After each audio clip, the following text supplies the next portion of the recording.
नमस्कार। मेरा नाम है भीमसेन सिंह उज्ज्वल और मैं आपको सुना रहा हूँ अमृता प्रीतम की आत्मकथा रसीदी टिकट। आइए सुनते हैं उसका 13वां भाग। 1960। यह बरस मेरी ज़िंदगी का सबसे उदास बरस था। ज़िंदगी के कैलेंडर में फटे हुए पृष्ठ की तरह। मन ने घर की दहलीजों के बाहर पांव रख लिया था, पर सामने कोई रास्ता नहीं था, इसलिए घबरा कर कांपने लगा। साहिर को मुंबई फ़ोन करने के लिए फ़ोन के पास गई थी कि अजीब संजोग हुआ था कि उस दिन की ब्लीच में भी तस्वीर भी थी और ख़बर भी कि साहिर को ज़िंदगी की एक नई मोहब्बत मिल गई है। हाथ फ़ोन के डायल से कुछ इंच दूर शून्य में खड़े हो रह गए। उन्हीं दिनों मैंने अपने मन की दशा को ऑस्कर वाइल्ड के इन शब्दों में पहचाना था। मैंने मर जाने का विचार किया। ऐसे भीषण विचार में जब जरा कुछ कमी हुई तो मैंने जीने के लिए अपना मन पक्का कर लिया। पर सोचा, उदासी को मैं अपना एक शाही लिबास बना लूँगी और हर समय पहने रहूँगी। जिस दहलीज के अंदर पाँव रखूँगी वह घर बैराग का स्थान बन जाएगा। मेरे दोस्तों के पाँव मेरी उदासी के साथ साथ चला करेंगे। लोगों ने मुझे सलाह दी कि यह सब कुछ जो दुखदाई है मैं भूल जाऊँ। मैं जानती हूँ इस तरह करना बिल्कुल घातक है। इसका अर्थ है कि चांद सूरज की सुंदरता, सवेरे की पहली किरणों का संगीत, गहरी रातों की खामोशी, पत्तों में से छनती हुई मेघ की बूंदें, घास पर फिसलती हुई ओस, यह सब कुछ मेरे लिए कड़वा हो जाएगा। अपने अनुभव से इनकारी होना ऐसा लगता है जैसे अपनी ज़िंदगी के होठों में कोई हमेशा के लिए झूठ भर ले। यह अपनी रूह से इनकारी होना है। इमरोज़ से दोस्ती थी, पर अनेक बार की दुविधाओं में से गुजरती हुई ज़िंदगी की सबसे उदास कविताएं मैंने इसी वर्ष लिखीं। उन दिनों में एक अजीब सपना मुझे एक अक्षर याद है। गाड़ी में सफ़र कर रही थी। सामने की सीट पर एक बुजुर्ग चेहरा था, बड़ा नर्म सा और चमकता हुआ। लंबे सफ़र में किताबों के पन्ने पलट रही और मेरी खामोशी किताबों ने उस बुजुर्ग को बातों में लगा दिया। उसने मुझसे पूछा, तुमने कभी काला गुलाब देखा है? काला गुलाब? नहीं तो। थोड़ी देर में यहाँ एक स्टेशन आएगा। वहाँ के एक रास्ता एक छोटे से गांव को जाता है। उस गांव में गुलाब के फूलों का एक बाग है। उस बाग में थोड़े से लाल रंग के गुलाब हैं, बाकी सारा बाग काले गुलाब के फूलों से भरा हुआ है। सच? तुम्हें मैं विश्वास के काबिल जान पड़ता हूँ या नहीं? मैंने तो अविश्वास की कोई बात नहीं की। तुम वह बाग देखना चाहोगे? मैं यही सोच रही थी, अगर मैं वह बाग देख सकूं। उसकी एक कहानी भी है। क्या? अगर तुम उसे देखने चलो तो मैं वहाँ पर यह कहानी तुम्हें सुनाऊंगा। मैं चलूँगी। और फिर एक स्टेशन पर मैं और वह बुजुर्ग आदमी उतर गए। एक लंबा कच्चा रास्ता पकड़ लिया। वहाँ कोई सवारी नहीं जाती थी। और फिर सचमुच हम एक बाग में पहुँच गए। इतना बड़ा और चमकदार गुलाब मैंने ज़िंदगी में पहले कभी नहीं देखा। गुलाब की पत्तियों पर से आग फिसल पड़ती थी। बहुत बड़ा बाग था। एक छोटे से हिस्से में लाल रंग के गुलाब थे और एक छोटे से हिस्से में सफ़ेद दुधिया रंग के। बाकी सारा बाग मिलों में फैला हुआ काले गुलाबों से भरा हुआ था। इसकी कहानी? कहते हैं एक औरत थी। उसने बड़े सच्चे मन से किसी से मोहब्बत की। एक बार उसके प्रेमी ने उसके बालों में लाल गुलाब का फूल लटका दिया। तब औरत ने मोहब्बत के बहुत सारे प्यारे प्यारे गीत लिखे। वह मोहब्बत परवान नहीं चढ़ी। उस औरत ने अपनी ज़िंदगी समाज के गलत मूल्यों पर निछावर कर दी। एक असहाय पीड़ा उसके दिल में घर कर गई और वह सारी उम्र अपनी कलम को उस पीड़ा में डुबो कर गीत लिखती रही। आत्मवेदना एक वह दृष्टि प्रदान करती है जिससे कोई पराई पीड़ा को देख सकता है। उससे अपनी पीड़ा में समूची मानवता की पीड़ा को मिला लिया और ऐसे गीत लिखे जिनमें केवल उसकी नहीं जगत की पीड़ा थी। फिर जब वह औरत मर गई, उसे इस धरती में दफना दिया गया। उसकी कब्र पर न जाने किस तरह गुलाब के 3 फूल उगाए। एक फूल लाल रंग का था, एक काले रंग का और एक सफ़ेद रंग का। अजीब बात है। और फिर वे फूल अपने आप ही बढ़ते गए। न किसी ने पानी दिया, न किसी ने देखभाल की, और धीरे धीरे यहाँ फूलों का एक बाग बन गया। अब तुमने अपनी आँखों से देख लिया है। एक हिस्से में लाल रंग के गुलाब हैं, एक हिस्से में सफ़ेद रंग के और बाकी सारे हिस्से में काले रंग के। लोग क्या कहते हैं? लोग कहते हैं कि उस औरत ने जिससे मोहब्बत के गीत लिखे वे लाल रंग के गुलाब बन गए, जो दर्द भरे गीत लिखे वे काले रंग के गुलाब हो गए, और जो उसने मानव प्रेम के गीत लिखे वे सफ़ेद गुलाब के फूल बन गए हैं। सीट से पैर तक मुझे एक कंपन आया और मैंने उस बुजुर्ग से पूछा, आपका क्या नाम है?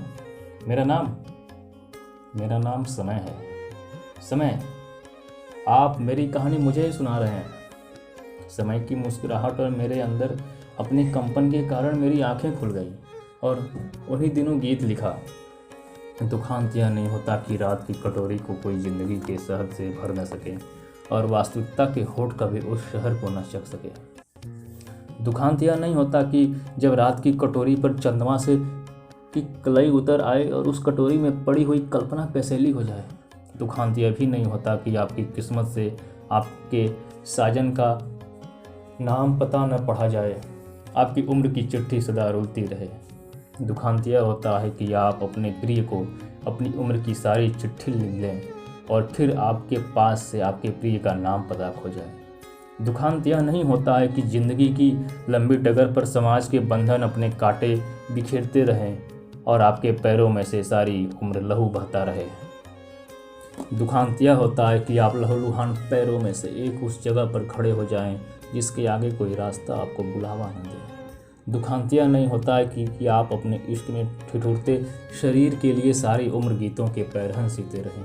दुखांत यह होता है कि पैरहनों को सीने के लिए आपके पास विचारों का धागा चुक जाए और आपकी कलम सोई का छेद टूट जाए। उस वर्ष के अंत में मैं साइकियाट्रिस्ट के इलाज में भी रही, अपने आप को जानने के लिए, और उसके कहने के अनुसार हर रोज़ के अपने विचारों को, सपनों को कागज़ों पर लिख करती थी। उन्हीं दिनों के अजीबोगरीब सपनों में से जो डॉक्टर के पढ़ने के लिए लिखे थे कुछ हैं आगे। किसी बहुत ऊंची इमारत के शिखर पर मैं अकेले खड़े होकर अपने हाथ में लिए हुए कलम से बातें कर रही थी। तुम मेरा साथ दोगे? कितने समय मेरा साथ दोगे? अचानक किसी ने कसकर मेरा हाथ पकड़ लिया। तुम छलावा हो, मेरा हाथ छोड़ दो, मैंने कहा। मैं जोर से अपना हाथ छुड़ाकर उस इमारत की सीढ़ियाँ उतरने लगी। मैं बड़ी तेज़ी से उतर रही थी, पर सीढ़ियाँ खत्म होने में नहीं आती थी। मेरी सांस तेज हो जाती थी। डर रही थी कि अभी पीछे से आकर वह छलावा मुझे पकड़ लेगा। आखिर सीढ़ियाँ खत्म हो गई, पर नीचे उतर कर देखा सब ओक बाग ही बाग थे और ज़मीन का चप्पा चप्पा लोगों से भरा हुआ था। ये बाग भी इसी इमारत का हिस्सा थे और वहाँ लोगों का मेला लगा हुआ था। किसी तरफ लोग नाटक खेल रहे थे और किसी तरफ कोई मैच हो रहा था। न जाने कहाँ से मेरी पुरानी साइकिल मुझे मिल गई और मैं उस पर चढ़कर बाहर जाने का रास्ता खोजने लगी। बागों के किनारे किनारे साइकिल चलाते हुए मैं जिस तरफ भी जाती वहाँ आगे पत्थर की दीवार आ जाती थी और मुझे बाहर जाने का रास्ता नहीं मिलता था। मैं फिर किसी और तरफ साइकिल मोड़ लेती थी, पर वहाँ भी अंत में एक दीवार आ जाती थी और मुझे बाहर जाने का रास्ता नहीं मिलता था। इसी घबराहट से मेरी आंखें खुल जाती। सफ़ेद संगमरमर का एक बुत मेरे सामने पड़ा हुआ था। मैं उसकी ओर देखती रही और फिर मैंने उससे कहा, मैं तुम्हारा क्या करूँगी? न तुम बोलते हो न सांस लेते हो। आज मैं तुम्हें तोड़ दूँगी, तुम्हारे टुकड़े टुकड़े कर दूँगी। तुमने मुझे सारी उम्र गवा दी, मेरा तसव्वुर, तुम मेरे आदर्श। और जब मैंने उस बुत को जोर से परे फेंका तो मैंने अपने ही जोर के कारण जाग गई। मैंने देखा मेरे पास एक लड़की खड़ी हुई है।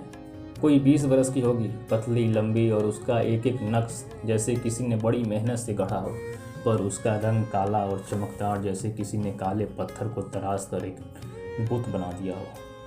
यह कौन है? मुझसे किसी ने पूछा। मेरी बेटी, मैंने उत्तर दिया। पूछने वाला कौन था यह मुझे नहीं मालूम, पर उसने फिर चकित होकर पूछा, मैंने तेरे बच्चे देखे हैं, वे बड़े सुंदर हैं। सुंदर तो यह भी है, पर इसका रंग? वे दोनों छोटे हैं, उसका रंग गोरा है। यह मेरी सबसे बड़ी बेटी है। तुम जानते हो, पार्वती ने एक बार अपने शरीर के मैल को इकट्ठा करके एक पुत्र गणेश बना लिया था। मैंने अपने मन के सारे रोज को बांटकर यह बेटी बनाई है। मेरी कला, मेरी कृति। मैं एक उजाड़ शहर से गुजर रही थी। मुझे किसी की शक्ल नजर नहीं आई, लेकिन एक आवाज़ सुनाई दी। कोई गा रहा था, बुरा कि तोई साहिबा मेरा तरकश टंग यो जंड। तुम कौन हो? मैंने उस उजाड़ में खड़े होकर चारों ओर देखा। कहा, मैं बहादुर शाह मिर्जा हूँ। साहिबा ने मेरे तीर छिपा दिए और मुझे लोगों के हाथों में हयाई मौत मरवा दिया। मैंने फिर चारों ओर देखा, पर मुझे किसी की सूरत दिखाई नहीं दी। मैंने उत्तर दिया, कभी कभी कहानियाँ करोड़ बदल लेती हैं। आज एक मिर्जा ने मेरे तीर छिपा दिए हैं और मुझे, एक बहादुर साहिबा को, बेहयाई मौत मरवा दिया है। बादल बड़े जोर से गरजे, सारा आसमान काँप उठा और फिर मेरे दाहिने हाथ पर बिजली गिर पड़ी। मेरे सारे शरीर को एक सख्त जोर का झटका लगा और फिर मैंने संभलकर अपने हाथ को हिलाकर देखा। हाथ बिल्कुल ठीक था, केवल एक जगह से थोड़ा लहू बह रहा था, मानो एक खरोच आ गई हो। दूसरी बार फिर बिजली कड़की और मेरे उसी हाथ पर गिर पड़ी। फिर एक सख्त झटका लगा और मैंने जब हाथ हिलाकर देखा तो वह बिल्कुल साबुत था, केवल एक जगह ऐसी थी मानो मामूली सी रगड़ लग गई हो। तीसरी बार फिर आसमान दो टुकड़ों का हो गया और मेरे उसी हाथ पर बिजली गिर पड़ी। सख्त झटका लगा, पर उसके बाद जब मैंने हाथ को हिलाया, हाथ हिलता अवश्य था, पर एक उंगली टेढ़ी हो गई थी। मैंने अपने दोनों हाथ से उस उंगली को दबाया, बार बार दबाया तो वह सीधी हो गई, अपनी जगह पर आ गई। मैंने अपने हाथ में कलम पकड़कर देखा, मेरा हाथ बिल्कुल ठीक था, मेरी कलम अभी भी लिख रही थी। इस समय मेरे मन की हालत व लेयर के मन जैसी थी जब उसने सुंदरता की वीरत लिखी थी। तुम ऊंचे आसमान से उतरी हो या गहरे पाताल से निकली हो, तुम्हारी दृष्टि निरी शराब, दैत्यमय भी देवमय भी, तुम्हारी आँखों में सांझ भी भोर भी, तुम्हारी सुगंध जैसे सांझ की आधी, तुम्हारे होठ दारू का एक घूंट, तुम्हारा मुख एक जाम। तुम किसी खो खंदक में से उभरी हो या तारों से उतरी हो। तुम एक हाथ से खुशी बेचती हो, दूसरे से तबाही। तुम्हारे गहनों की छटा कितनी भयानक, तुम्हारा आलिंगन जैसे कोई कब्र में उतरता जाए। इसी वर्ष के आरंभ में 26 जनवरी के गणतंत्र दिवस पर भारत सरकार की ओर से मैं नेपाल गई थी, पर मन की बड़ी उखड़ी हुई दशा सी। और वहाँ से जो पत्र इमरोज को लिखे थे वे ये हैं। कल नेपाल ने मेरी उस कलम का सत्कार किया जिससे मैंने तुम्हारे लिए मोहब्बत के गीत लिखे। इसलिए मुझे जितने फूल मिले मैंने सारे तुम्हारी याद में चढ़ा दिए। हिज्र दी इस रात बीच कुछ रोशनी आवंदी पई। मेरी इस कविता में तुम्हारी याद की बत्ती जल रही थी। रात 11:30 बजे तक इस रोशनी का जिक्र होता रहा। पास कितनी ही नेपाली, हिंदी और बंगाली कविताएं चल रही थीं। एक फारसी का शेर था, रेगिस्तान में हम लोग धूप से चमकती हुई रेत का पानी समझकर दौड़ते हैं, भुलावा खाते हैं, तड़पते हैं, पर लोग कहते हैं रेत रेत है, पानी नहीं बन सकती। और कुछ सयाने लोग उस रेत को पानी समझने की गलती नहीं करते। वे लोग सयाने होंगे, पर मैं कहती हूँ जो लोग रेत को पानी समझने की गलती नहीं करते उनकी प्यास में ज़रूर कोई कसर होगी। सच, मेरे छलावे, मेरे सयानेपन में कोई कसर तो हो सकती है, पर मेरी प्यास में कोई कसर नहीं। 27 जनवरी 1960। राही, तुम मुझे संध्या बेला में क्यों मिले? जिंदगी का सफ़र ख़त्म होने वाला है। तुम्हें मिलना था तो ज़िंदगी की दोपहर के समय मिलते, उस दोपहर का सेंग तो लेते। काठमांडू में किसी ने यह हिंदी कविता पढ़ी थी। हर व्यक्ति की पीड़ा उसकी अपनी होती है, पर कई बार इन पीड़ाओं की आकृतियाँ मिल जाती हैं। यह मेरी प्रतीक्षा तुम्हारे शहर की जालिम दीवारों से टकराकर सदा घायल होती रही हैं। पहले भी 14 वर्ष राम वनवास की अवधि इसी तरह बीत गए और लगता है मेरी ज़िंदगी के बाकी वर्ष भी अपनी उसी पंक्ति में जा मिलेंगे। 1 फरवरी 1960।